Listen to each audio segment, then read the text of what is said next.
Hello, ladies and gentlemen. So I'm back with the Time News. I saw this article this week and I was like, wow, this is so sad. And I know this profession all too well because I would say I'm an educator. So it's just really sad because this is true. I have to be honest and say that this is true. This is not a lie. There are a lot of problems with, and I'm not just going to say it's just with one school district. It's everywhere in America that teachers are underpaid and not appreciated, and it is also a big deal here in America. And because you would think that teachers would be treated a lot more with respect in the sense of the word. In terms of compensation, because we as an educators are working towards shaping the future, and the future is the children. And a lot of times you'll find that teachers, they're having to take out of their income, their personal incomes, to provide sometimes basic necessities in their classrooms. And this has been a big problem. It has been happening a lot lately. And teachers are very much underpaid, and they're not really being supported in the classrooms. And I want to make light of that, especially with teachers that are working with kids that have special needs. Now, I've also seen teachers that are with children who are in regular ed classes who they don't have any support in their rooms. They need to have somebody to help them, watch their class so they can take a break just to go to the restroom. There are teachers who, if they need to have extra help so they can have some support so they can do their paperwork, they wind up staying hours late after the time that they're getting paid. So they're doing work and not getting paid, even though they're paid for their work day. They're still doing after hour work because they're doing paperwork. And a lot of times you'll have kids that are just pretty much foisted on teachers, and they'll have, a number of issues that need to be evaluated or assessed. And before they find out where the child needs to be placed or what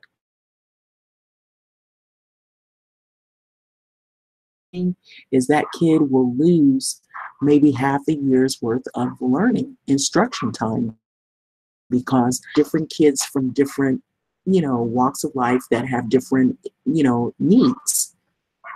And by the time they get a hold on what all those needs are, half the school year is over with.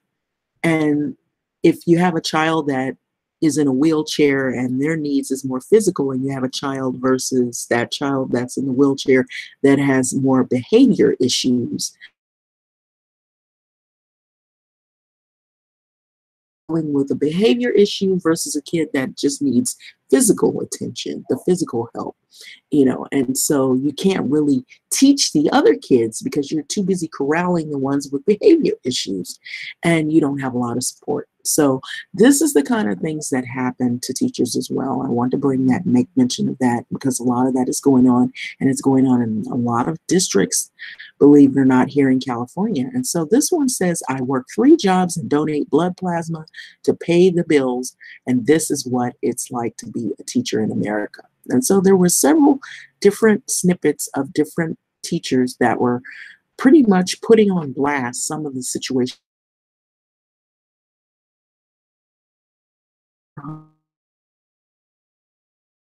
Woodford County High School in Versailles, I guess it may be Kentucky, so it's KY. So if you correct me if I'm wrong on that abbreviation, August 31st, 2018. And so Hope Brown can make $60 donating blood plasma. Okay, so excuse me for any of the pop-up articles or whatever, or pop-up ads. So it goes on, it says, that she can make anywhere from like maybe $60 donating blood plasma from her blood cells twice in 1 week, and a little more if she sells some of her clothes at a consignment store. Okay, so it's usually just enough to cover the electric bill or a car payment. And this financial juggling is now a part of her everyday life. And so, something she never expected almost 2 decades ago when she earned a master's degree in secondary education and became a high school history teacher. So, Brown often works from 5 a.m. to 4 p.m. at her school in Versailles, KY. Then goes to a second job manning the metal detectors and wrangling rowdy guests at a Lexington Rupp Arena. And with her,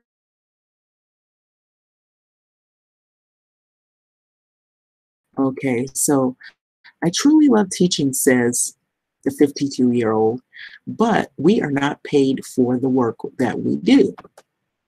And so read Time's full cover story here. So I believe the story continues. And so these are a bunch of ads. So excuse me for that. And I'm just being really forthright on this because I saw this and it had not only this lady's situation, it also had other teachers. Okay, so this is by Katie Riley, September 13, 2018. So I saw this is out of the Times, and it was talking about teachers and what their pay and what their experiences are. And this is one of the teachers here in her classroom, and her name is Hope Brown.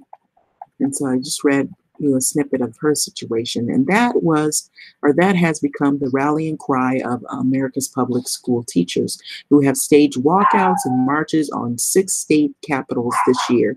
And so from Arizona to Oklahoma, in the state's blue, red, and purple teachers have risen up to demand increases in salary, benefits, and funding for public school education. Their outrage has struck a chord, reviving a national debate over the role and value of teachers and the future of the public education system, of course. So here she is, Hope Brown, right here. She's working all these different jobs. This is where she's doing the metal detector. Hope Brown works at Loop Arena in Lexington. I believe it's KY, must be Kentucky. I'm just guessing. Correct me if I'm wrong on that one. For many teachers, this year's uprising is decades in the making. The country's roughly 3.2 million full-time public school teachers, kindergarten through high school, are experiencing some of the worst wage stagnation of any profession, earning less on average in inflation-adjusted dollars than they did in 1990, according to the Department of Education data. Meanwhile, the pay gap between the teachers and other comparably educated professionals is now the largest on record.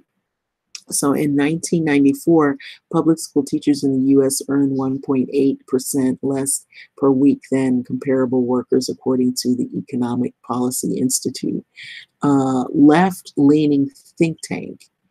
By last year, they made 18.7% less, and the situation is particularly grim in states such as Oklahoma, where teachers' inflation-adjusted salaries actually decreased by 8,000, about 8,000 in the last decade, to an average of 45,245 in 2016, according to the DOE data.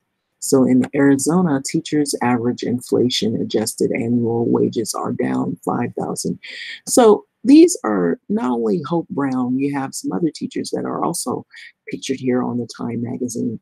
My child is and I my child and I share a bed in a small apartment, and I spend 1,000 on supplies, and I've been laid off 3 times due to budget cuts, and I'm a teacher in America.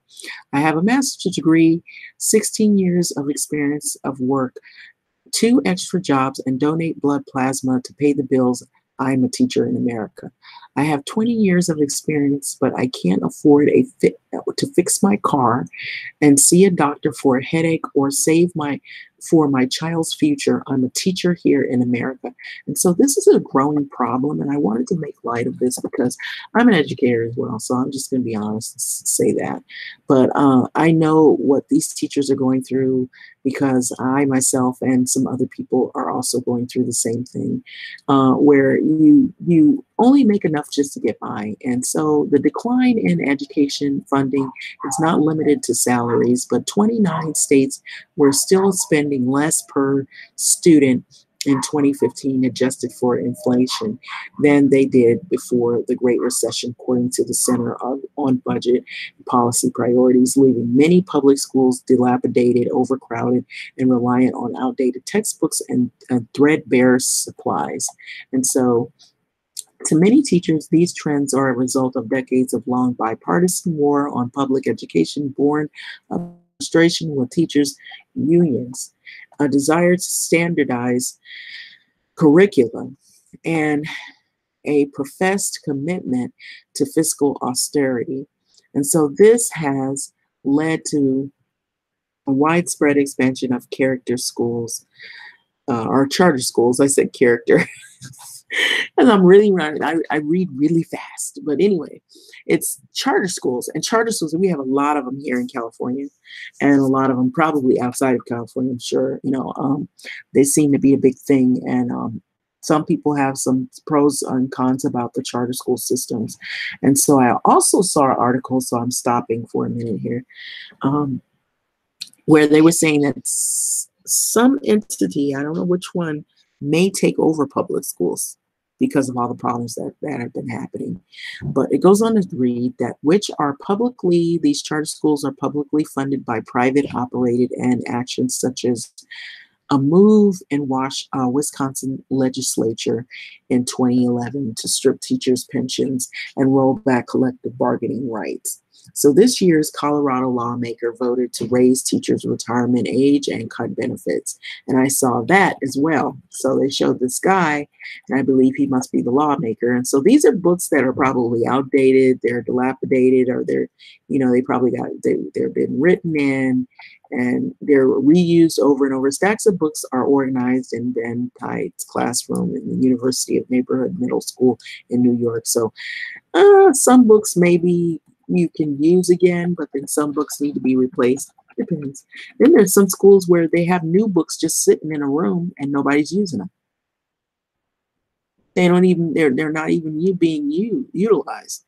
Then they have some schools where they don't have enough books, and kids, they don't have enough books to use, so they just do everything online with the kids. So as states tighten the reins on teacher benefits, many also enacted new benchmarks for student achievement with corresponding standardized test curricula, changes and evaluations of teacher performance. So the loss of control over the classrooms combined with the direct hit to their pocketbooks was too much for many teachers to bear. So I love teaching, but we are not paid for the work that we do. Hope Brown in Kentucky. So I was right, KY, Kentucky. So I'm not that good on some of the abbreviations, so bear with me. So the wave began in West Virginia. Seems like the rural states have the lowest pay out of the other states, but it's not saying that the other states don't have low pays. I know some people look at the pay. There are some places where you can look at teachers' pay, and I'm not going to say what those are. Only people who know how to access, you can access, in your leisure. But when you live in the city, the cost of living is higher because, if you hear about, there's a lot of homelessness, there's a lot of, jobs, but the jobs are like part-time. They don't pay very good wages. And then if you're a teacher, you're only working the wages they give you or the salary they give you, and the cost of living is high. The apartments have increased, the market of housing has increased. Some people can't get in homes because they have student loan debt, and believe it or not, some of these teachers, they still are paying on their student loans. So that might impede on whether or not they're going to be able to get house. And as we've been recently seeing, that has been a growing problem. Anyway, the wave began in West Virginia, where in February and March, some 20,000 teachers walked out across the state.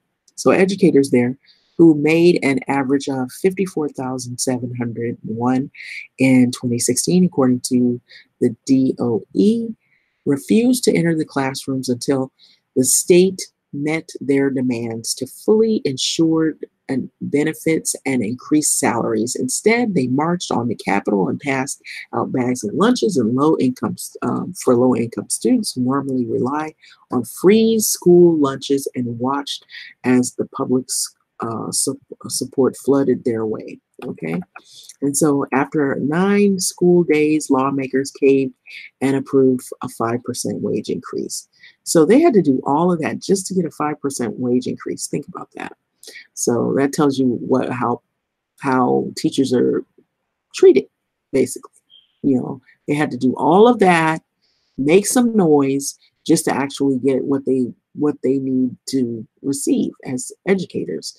So weeks later, the specter of a similar strike led in Oklahoma lawmakers to pass the state's first major tax increase in nearly 30 years to fund raises for teachers who still walked out for more funding. Okay, so teachers in Kentucky and Arizona, both GOP leaning states, followed their lead, but teachers faced opposition at times from the state and federal leaders. So in April, Secretary of Education Betsy DeVos, which those of you, if you don't know who she is, has not really been well liked by some of the people that have dealt with her in terms of the education arena. And so she criticized striking teachers, suggesting that they were failing to serve their students and urging them to keep adult disagreements out of the classroom. Okay, so that's pretty much her sentiment on that issue. And this is a humanities teacher, Ben Tai, in his classroom at a university neighborhood middle school in New York City on August 16th. So you can tell a lot of teachers have really been struggling. They've been dealing with these issues, and it has gone on for quite some time now. And so a lot of teachers are tired now. They're overworked, underpaid, and they're underappreciated. I'm going to say that. And so I'm not going to bite my tongue because I know what that whole thing is about, because I very well know what these teachers are going through. And anybody that says anything otherwise, they're living under a rock. So, and when school was out for the summer, the teachers' momentum was blunted. In June, the Supreme Court ruled that the public sector unions can't mandate fees from non-members, a decision that experts estimate could cost influential teachers' unions money and clout. And in August, the Arizona Supreme Court blocked a ballot initiative that would have added $690 million annually to the state's education funding. So teachers are out to regain the upper hand. So some have already gone on strike in Washington State, and others are threatening to do so in Los Angeles. You bet we are, and Virginia.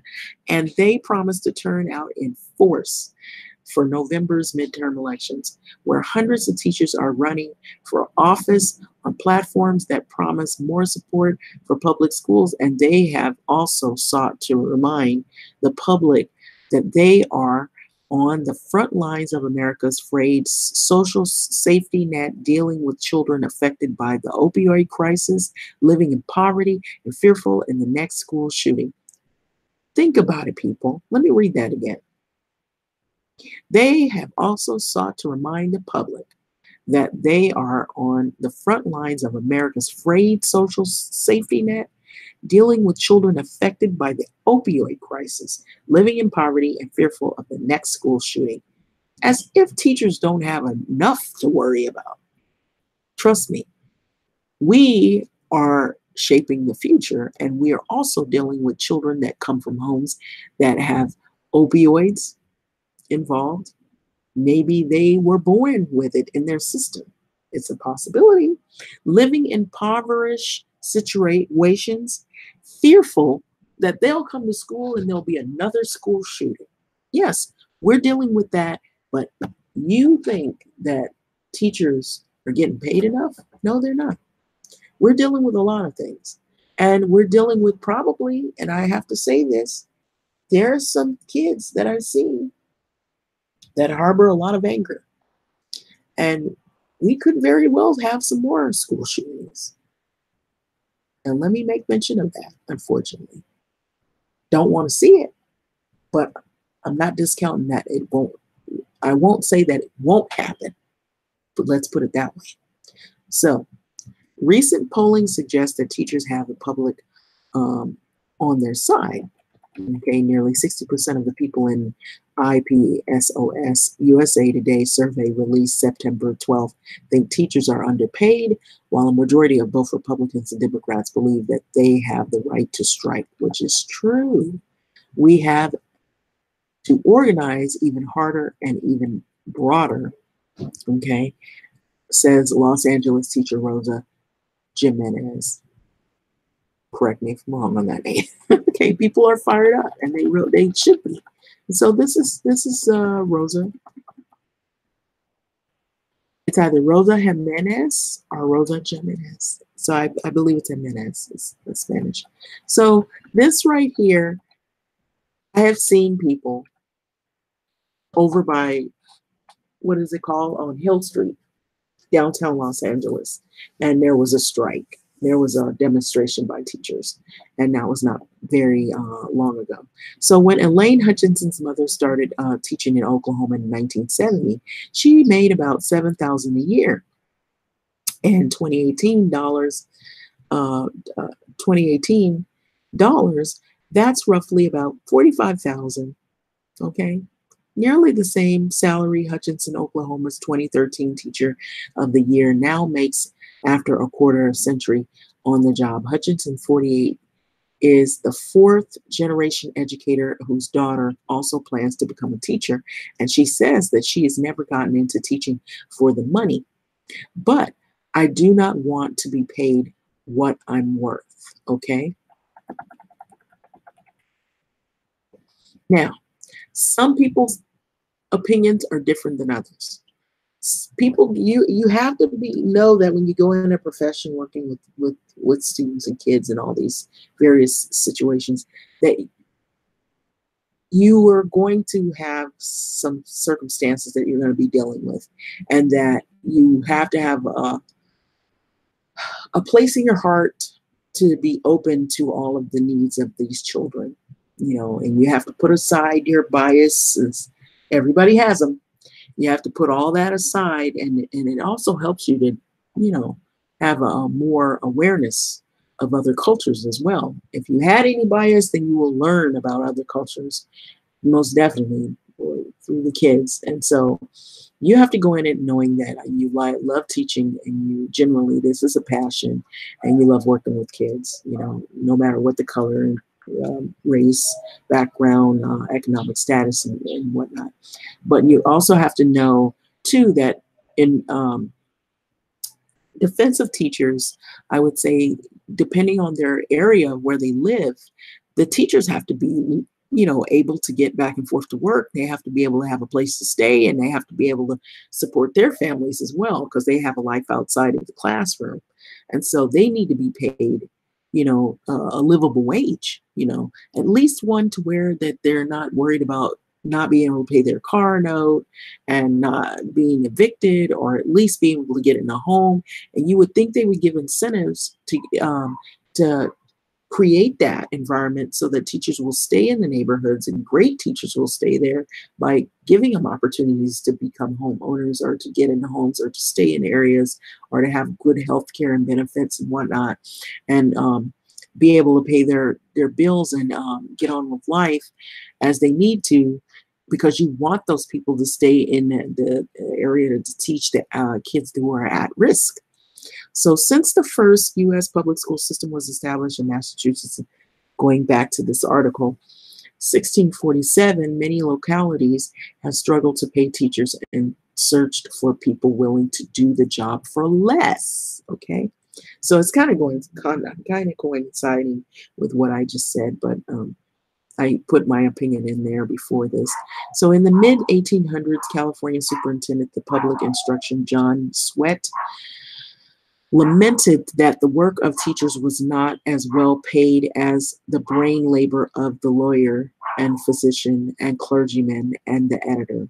Okay, so they ought not to be expected to break mental bread to the children of others and feed their own with stones. Okay, so that makes a lot of sense. It's just what I've been saying. So Sweat wrote in 1865, foreshadowing arguments still made by teachers today.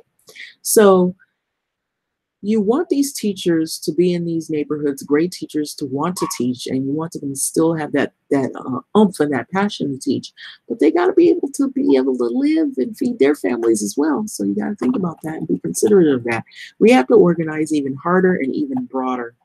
Rosa Jimenez in California. So teaching has long been dominated by women, and experts say that the roots of this relatively low pay lie in sexism as well. So we'll bring about that issue. The hidden subsidy of public education is the fact that teachers for many years were necessarily working at suppressed wages levels because they really had no options other than teaching, says Susan Moore Johnson, a professor of education at Harvard and an expert in teaching policy. So in 1960, teaching was more lucrative than other comparable careers for women, according to the EPI. But that was because the limited opportunity, not high pay. Okay, so as women were admitted to other professions in wider numbers, choosing teaching carried a cost. So, for example, registered nurses, another career historically dominated by women, make far more than teachers today, earning an average of an annual wage of $73,550 in 2017, according to the Bureau of Labor Statistics. So nurse shortages in some parts of the U.S. have led to signing bonuses, free housing, tuition reimbursement, and other perks. Okay, while teacher shortages have contributed to some states increasing class sizes, shortening school weeks, and enacting emergency certification for people who aren't trained as educators. And so this is a classroom, this is a cafeteria room. And so the scenes of Carroll leadership and technology magnet middle school in Raleigh, North Carolina. And so nationwide, the estimated average of public school teacher salary is now $58,950, according to the National Center for Education Statistics, a respectable income in many locales, but actual wages vary widely by state and often do not track with cost of living. Okay, so it looks, when you see these numbers, you're like, wow, they get enough money. But you have to look at where areas these teachers live, because every state pays differently from what I've seen. And, you know, in the cities, you see this money, you're like, oh, that's great. But when you think about house, car note, and, you know, what the cost of living is in that neighborhood or that city that they live in, then that number doesn't seem as big anymore. So you got to think about that. And it's, please, Los Angeles is expensive. Pasadena is expensive. Los Angeles County has become expensive, but outside now they're pushing people out, where people have to live further out just to get a house or just to get an apartment with the wages that they make, because the cost of living has gone up tremendously. So according to the National Center for Education Statistics, a respectable income in many locales, but actually wages vary widely by state, like I said, and often do not track with the cost of living. So when compared by professions with similar education levels, teacher pay tends to pale. And so in 2016, for instance, the average teacher starting wage or salary was $38,617, 20% lower than that of other professions requiring college degrees. Most educated but least paid or less paid. The public response to the teachers' protests shows signs of a shift in the perception of the profession. So even with the conservative states, many voters back tax increases to support public education and called on lawmakers to stop cutting school budgets. And so they have been doing that a lot. And so it has taken a toll on these schools, unfortunately. So state funding for public schools fell off the cliff 10 years ago when the recession racked. States slashed education budgets and cut taxes. So the uprising in the West Virginia area seemed to mark a turning point in public support for repealing the coifers. So it goes on to read, but like most stories, the fight over teacher pay has many shades of gray. Generous retirement and health benefits packages negotiated by teachers unions in flusher times are a drain on many states. So those who believe that most teachers are fairly paid point to those benefits, along with their summer break, to make their case. Teachers, however, say that those apparent perks often disappear upon inspection. So many regular work over the summer planning curricula and taking continuing education and professional development courses, which is true. And I can attest to this. I've seen this happen. You know, usually you don't get paid as much if you work in the summer as well. And so your pay, you know, is decreased, and you work half the day. And then sometimes that money doesn't go a long way. It just barely gets you to the next school year. And so it goes on to say that the profession development courses and running summer programs at their school. Okay, so they're taking continuing education and professional development courses and running summer programs at the school. So this is what happens during summer. So it goes on. ND teachers, this is saying, ND teachers are about 40% of whom are not covered by Social Security because the state's reliance on pension plans must stay in the same state to collect their pensions. Studies have shown that the majority of the new teachers don't stay in the same district long enough to qualify for pensions. And so even for those who do stand to gain, it can be hard to find reassurance in distant retirement benefits when salaries haven't been kept pace with the cost of living. And so this is a teacher that's pictured right here. She's talked about her experience, Nashonda Cook, at a Carroll Leadership and Technology Magnet School, where she teaches in Raleigh, North Carolina. Utility companies do not care that you had a great day with one of your students. They don't care that you're coaching the soccer team. They want you to pay for the services that they provide you. Nashonda Cook, a teacher and a single mother of two in Raleigh, North Carolina. I can't tell you how many letters that I have gotten this summer that said final notice. Okay, so this is her pictured up here. Okay, so she's talking about the woes of being a teacher and not really getting paid enough to get by. And so Cook, who makes $69,000, often skips doctor appointments to save. This is probably within the year. Okay, that she makes. Okay, often skips doctor's appointment to save the copay and worries about paying for her eldest daughter's college education. And it's not about waiting or wanting a pay raise or an extra income, she says. It's just about wanting a livable wage. Okay. So the cost of living is the issue. It's just like what I've been saying. Stagnant wages are one reason teachers believe school districts across the country are facing hiring crises. So I wanted to stop right there. In the districts, I've seen ever so often, like I say, maybe once or twice every month, they put out a list of openings. Those openings, to back up this statement on what they're saying, are more and more and more increasing, meaning they are losing teachers, and they have a huge, huge problem hiring people because of all these issues that are going on.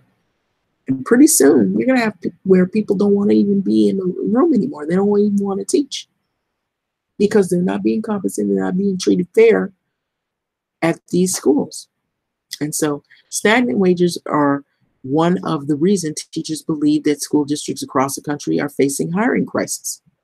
This year in Oklahoma, a record number of teachers were given emergency teaching certifications despite no traditional training. So in Arizona, they're basically begging people who, if you just have, let's say you have a bachelor's degree, but you never really taught in classroom, and if you have want to go to school and make some extra money, they might hire you to teach in a classroom because that's how bad the shortages are. So depending on the criteriums or whatever, if you fall under some of them, if you had a couple of classes in child development, that makes it the more the merrier. This year in Oklahoma, a record number of teachers were given emergency teaching certifications despite no traditional training. In Arizona, the school district began recruiting overseas to fill their shortfall. Last year, U.S. public schools hired 2,800 foreign teachers on special visas, up to 1,500 in 2012, according to the federal data. So I can't tell you how many letters I've got that said final notice in Cook, North Carolina. The pipeline, meanwhile, is drying up. Between 2008 and 2016, the number of new educators completing preparatory programs fell to about 23%. And so by people hearing all of this and seeing all this stuff, and people who were going to go into the teaching profession and thought about it, they're like, wait a minute, all this is happening. I'm going to go in another profession. I don't want to teach anymore. They see this, and they're like, I don't want that problem. So they say, I'm just going to go into something else because that is drama. So that's why it said the number had fell to 23%, according to the American Association of College and Teacher Education. So once teachers make it to the classroom, attrition is high. Okay, at least 17% leave the profession within 5 years, according to 2015 study. You know why? Because of what's going on, what I've just been reading to you. And they don't have any support for the teachers. And when they send support, they tell you, oh, you can create a behavior plan. Oh, you can do this. Oh, you can do that. And that's not support. That's just telling stuff that you've already heard before. And so it's not supporting the teachers, and it's not helping either. The wage thing, they don't want to talk about that. When you talk about them too much, they're threatening you. And so, I know about this. So, so if anybody hears me, holler. But according to the American Association of College of Teacher Education, this is what's going on, and it's crazy. And so once teachers make it to the classroom, attrition is high. So 70% leave the profession within 5 years. A 2015 study found this. So Hutchinson says that her daughter plans to continue the family teaching tradition because some people come from a long line of teachers. And so it's becoming a harder path for middle school or middle class kids even. Hutchinson's sibling, an attorney, engineer, physical therapist, all earn graduate degrees, but now she makes half of what they do. And my younger brother, who is an engineer, his bonus is more than my salary, she says. And so here's this lady right here with her children, it looks like, and she's working with them. So the Shonda Cook Center at home in the morning with her daughters in Raleigh, North Carolina. And so see, she's the devoted mother, parent, and everything, and she works a respectable job, but they're just not being paid enough, and this is not just her situation, this is all the teachers have gone through this. So as the new school year gets underway, many are picking up the spring protests that where they left off. LA teachers voted in August to authorize a strike if negotiations continue to stall over issues including teacher pay, class sizes. Oh my goodness, the class sizes. Let's not even start with that. You'll have a teacher and she'll have like more than 30 kids in the classroom. And some of them have behavior issues. And so she doesn't have any aid in the classroom. Think about that. You have 20, 25, 30 screaming kids, and then you have like maybe 10 of them that have special issues, special needs issues that haven't even been assessed yet. And so you're having to deal with all of this. And on top of that, you're not getting really paid what you should be, and a livable wage. And so these are some serious issues here. And so you're not getting support either in these rooms. And so it goes on to say that in Washington, teachers in several districts are already on strike, calling for pay raises to come out of the newly allocated education funding. So in Virginia, teachers are floating the possibilities of a statewide walkout. And so Brown and the Kentucky teachers says that the fight needs to happen now or never. If the budget cuts and school privatization efforts continue, she warns teachers will cease to be a viable career for educated, engaged, and ambitious people. And so she talks about what she does, and not as a job, but as a calling. And I'm not necessarily a religious person, but I do believe I was put here to teach, she says. I just want to be able to financially do that. Okay. Get it? Financially do that. So teachers have a life outside of the workplace, and they have to be compensated for what, what area, neighborhoods they live in, and the cost of living has gone up. So you hear all this stuff about homeless. You hear all this stuff about people, not getting paid on regular jobs that aren't teaching jobs.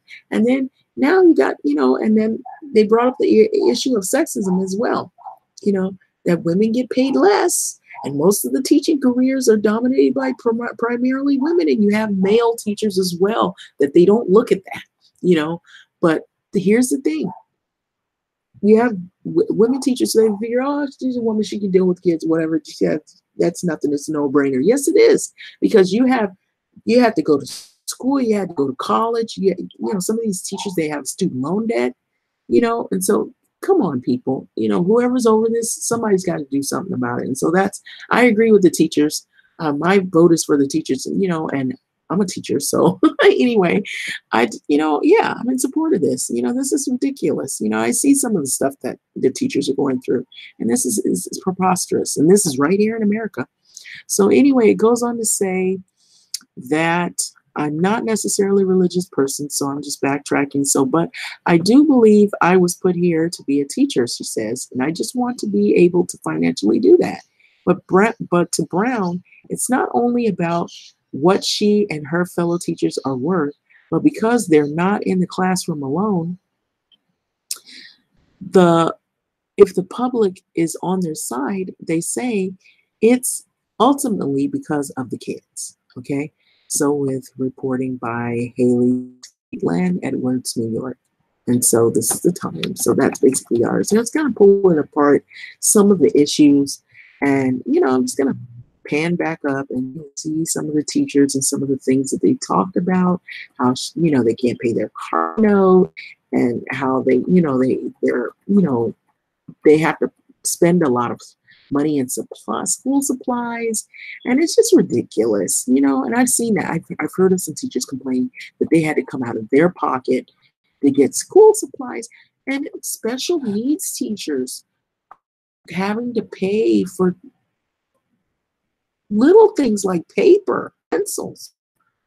You wouldn't believe. I don't even think the parents know what's going on. But the parents too, if you knew what some of these teachers are going through, it's ridiculous. And then they're throwing kids in the classroom in herds. That's the way they treat the kids. Like they're corralling, like we have to corral them. It's ridiculous. And so this is what's happening here. So this is the article. I work 3 jobs. She has to have 3 jobs just to pay her bills, And so depending on what areas, neighborhoods you live in, the cost of living and what's going on in that city, you might be in a predicament like this, having to work more than 1 job just to make ends meet, a livable wage, to just be able to live. And so this is a problem all over here. I would say a problem in all of over America. And these teachers are tired of this, and they're standing up and they're fighting back because this is ridiculous. Time where teachers are underpaid and underappreciated, and they're not given their just due. So what are your thoughts and feedback on this? There's a lot of issues. There's a lot of articles about that. Now, even go CNN, they made a video about this. And so I'm gonna play this video and in my video with this. And this was in 2015, I believe, that this was published. High cost of education, not for students, but for teachers. As teachers get ready for the school year, a lot of your kids probably heading back to school pretty soon. Teachers will spend $1.6 billion across this country of their own money for back-to-school supplies for their students. That is nearly $500 for each teacher out of pocket. Just a reminder of how much we expect of our teachers and, frankly, how much they give. That is just one sacrifice that teachers make. Salary for a lot of teachers is another. Between 1999 and 2013, the average salary of a teacher dipped 1.3%, down to $56,383 a year. That's on average. So even taking inflation into account, teachers working 14 years ago made more than teachers today. That is making it harder and harder to recruit the best of the best to teach our children. A few weeks ago, I asked Education Secretary Arne Duncan about this, and he admitted this is a problem. No one goes into education to become a millionaire. They want to help. We shouldn't have to take the vow of poverty either. So you have places that are doing different things. Denver's done some interesting things with their teachers contract, where great teachers can be master and mentor teachers and give more. And sort of respecting teachers as leaders and empowering them. That's a great way to both attract and retain. Danny Kofke joins me now. He was a teacher. He's the author of How to Survive and Perhaps Thrive on a Teacher's Salary. Thank you for being here. Hey, Poppy, thank you so much for having me on. You heard what Secretary Duncan told me about empowering teachers, but is the fact that teachers are just going to have to keep accepting lower salaries despite the importance of our job, of their job, because every single family that I talk to that is struggling with poverty, living in poverty, trying to get out, tells me the answer is education. So shouldn't these be the people we're paying the most to? Oh, well, as a former teacher and a wife, have a wife that's a teacher, absolutely. But I think a lot of times too, with the economic picture, where we had furlough days a few years ago on my county here in Georgia, while I was teaching, we had 10 furlough days. So sometimes there's a little things that are kind of out of our control as teachers and just new schools. And then when the economy takes a nosedive, then it affects our salaries. I know here in Georgia, it seems like a lot of the things are all on the uprise in many counties. So hopefully the paychecks will start going up in years to come. You know, there's one powerful secret to boosting you. So I'm going to leave that. I just wanted you to see that. Also, we have the Young Turks as well. So. And a really interesting political pitch from the president over the weekend. Not tax cuts, not drain the swamp. No, we need Republicans in office. A new study into the salaries of college-educated individuals shows that teachers continue to get screwed, even though conservatives would have you think that they're living rich off the hog. Is that what they call it? Rich off the hog? High off the hog? One of those things, whatever. Anyway, they're not rich, okay? And if you want the stats, we'll give them to you right now. Elementary school teachers in the United States make 67% of what college-educated workers in other professions earn. High school teachers earn 71% of what other college-educated workers make. So this is an interesting study. And look, it could be a little misleading because are they looking at the average salary of all college-educated employees? Because if you're comparing teachers to a doctor, I mean, obviously they're going to make a lot less. But if they're comparing the averages, then teachers are getting screwed. And that's no surprise, because if you look at the salaries of teachers state by state, they make considerably less than most people who have the same education or level of education. So it's obvious and it's not obvious. So I have 2 points on this. First of all, there are other countries where that's not an obvious proposition that a teacher should make less than professions like a doctor, lawyer, etc. So in Finland, they decided, no, we think teachers are really, really important. We're going to pay them really well. We're going to pay them above that. In America, it seems like paying a teacher above average, not like incredibly above average, not like super rich, but just a little above average. Why would you pay a teacher above average? Yeah. It's not like they're a doctor or a lawyer or a lobbyist, not like they're important people, right? No, but in other countries, they decided they were important people, and that was enormously important to the success of the country. Guess what happened? Finland is consistently in the top 3, almost always number 1 or 2 in almost every category in education. Oh yeah, if you emphasize education, you get better education results. Weird. If you value teachers, it turns out they teach better. I love that these come across as shocking thoughts. Right. I mean, think about anyone else in any other job, right? If you're not compensated properly, then you really have no loyalty to the job that you're doing, even if you're really passionate about it. Look, you have to incentivize jobs. You have to incentivize, doing a good job at what your career is. And so if you're, first of all, constantly criticized in the media and by an entire political party because public schools are failing while they're slashing budgets for these schools, well, then already your morale is going to be low. And then you add that to an extremely low salary. What incentive do people even have to be teachers anymore? Right. So there's been studies that show the percentage of kids from the top schools, Ivy League schools, et cetera, and where they go. And for decades, they've been going into finance.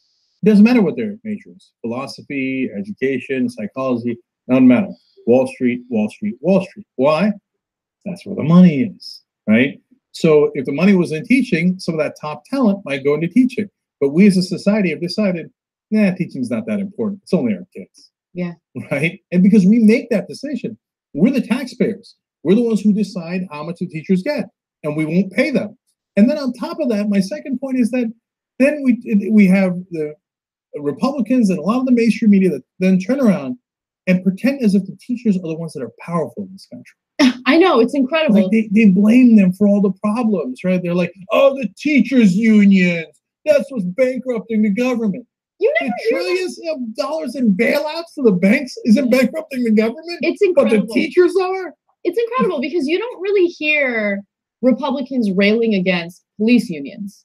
No, right? And never. the police unions have been very aggressive in protecting the officials who were caught on surveillance using excessive force, killing unarmed people. But Republicans don't mind that. They haven't said anything about police unions. When it comes to teachers' unions, though, which honestly offers okay protections for teachers, they lose their minds. And when I say okay protections, yes, some teachers are tenured, and so they get protected in that way. But when it comes to compensation, the teachers' unions are obviously not that powerful because the teachers are not compensated properly. They're just not. By the way, the pensions that are bankrupting us all that they talk about, you know who gets the highest pensions? Cops. Consistently throughout the country. Not in every state, but on average, higher than almost all the other government jobs. Do teachers have the highest pensions? No, right? Yeah. But it doesn't matter. Teachers, they're the problem. They're the ones bankrupting this country. How comical does that sound? And now you have the exact numbers. You know that they make way below average, right? How did they wind up with all the power and all the money? They don't have the money and the power. It was a trick. It was propaganda. And by the way, it's a twofer for the Republicans. One, distracts people from the real problems, the lobbyists that are buying off the politicians and allowing the money to get extracted from Wall Street, the oil companies, et cetera, right? And secondly, you knock down education and replace it with your propaganda. Win-win. Right. Couldn't have said it better. So, what are your thoughts and feedback on this? This is really sad, but this is true. And this is what has happened, here in America. Teachers are very much under appreciated here in America. And when I saw this article, it just jumped out at me when the lady here said she's, working these 3 jobs and donating blood plasma. And she just is not treated, as being an important factor, and it's not just Hope Brown. There were the other teachers here that were showing all of the problems that they were experiencing here. I'm going to leave it on this right here because this is real. I don't think people really understand the importance of the job of being a teacher here in America and what we're seeing of kids that, what their problems are at home, or what neighborhoods they come from. They live in these neighborhoods where they see the violence. We're talking about violence in these communities and violence, gun violence, and what have these children experienced at the house, at the home? What have they experienced in their neighborhoods? If it isn't in the home, in the neighborhoods that they live in, because you can't always just blame who's in the home necessarily, but there are some situations where there's some home problems. And so we have these kids in our room, and there's pathways that these kids can take. They can take the pathway to overcome these issues and become productive citizens, or they can fall through the cracks. And what is known the prison to pipeline, school to prison pipeline. And so I don't know if people realize that that still exists, but it does. School to prison pipeline does exist. And this is it right here.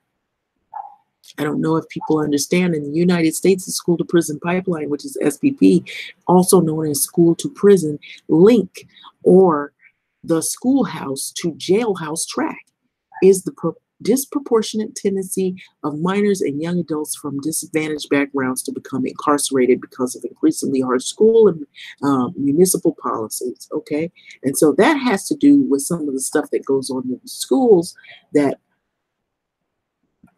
also are a problem. Okay, so if you have teachers in a situation where you got good teachers, and then you're going to have some teachers that are, I'm just in it, I'm just here, I'm trying to help out or whatever, I'm not really in it, it's not my thing. There's some good teachers and there's some mediocre people. And so what do you have? It's chaos. And so, hey, some good teachers, no matter how good they are, kids are funneled into this situation. You see right here. It's all over. Look at it. Just pull it up. And you'll see. School to prison pipeline. It exists. American kids and school to prison pipeline. And you can look at that. That's a whole nother subject in and of itself. But the teachers, the good teachers, how do they treat them? Look right here. My child and I, we share a bed in a small apartment, and I spend $1,000 on school supplies, and I've been laid off 3 times due to budget cuts. I'm a teacher in America.